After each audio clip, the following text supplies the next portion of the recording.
I'm really excited today to welcome Paul Carter, who is the author of Richard Nixon, California's Native Son. Now, this book is just coming out. You're going to be able to get it if you've got a book lover or a Californian who loves history or someone who's into presidential politics. This is the book because it's fascinating, and it's as much a love letter to Whittier and some of the places along Nixon's journey as it is a look at Nixon's life. Thanks for coming on. Thank you so much for having me. It's a pleasure to be here. You started doing research on this and you thought it was not going to take you very long, and then suddenly you discovered this is a really long process. It's like chasing a rabbit down a hole. I started and I thought it would just take months, and here I am, 14 years later. Wow.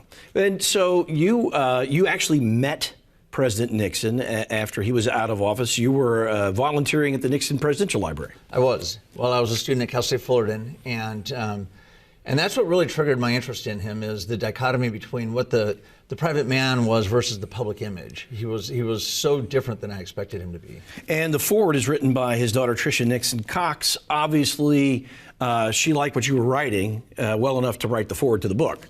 She did, and I was so touched. And she said that there's even a couple things she learned about her father that she hadn't known, and that was very flattering. Well, it's clear you've done meticulous research, and I've been kind of jumping around in the book. But you spend an awful lot of time in his formative years and meeting Pat, their courting process, and you really do paint a very human picture of President Nixon, which I think is a little bit different than a lot of the biographies about him that exist today are.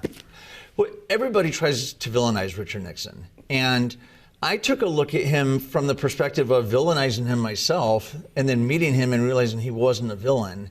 And his youth is so different, and it's so all-American compared to the perspective that most people have. And that's what really fascinated me about researching him. Well, you do a masterful job of painting a much fuller picture of the former president, and you certainly don't leave Watergate untouched. You talk a lot about how he wanted to continue to fight on, but he decided that he really needed to resign when he lost the support of the Republicans in Congress. But you talk about it from the perspective of his wife and his kids and what his family was saying. Yes, and he wanted to stay, but he also knew that it was in the best interest of the country to leave. And that really reflects what his whole life was about, where it was service to others. And that's what I point out in the book about how he didn't put himself first. He could have stayed and fought, just like he could have fought in 1960, but he didn't, and he put the country first and saved us from all the tragedy of a continued fight. And you're going to be putting together tours of Whittier, bus tours coming up on December 2nd. You're going to post about that on your website, correct? Yes, sir, I am.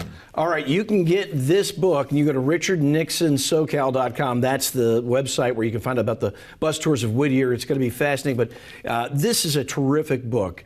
And you should also follow Paul on the Instagram, because he does these great vignettes that take you around. So if you're a Southern California history buff like I am, I think you'll really enjoy it. Paul, thanks so much. Thank you so much. It was great to see you, Patrick. Appreciate you being on the program. Thank you.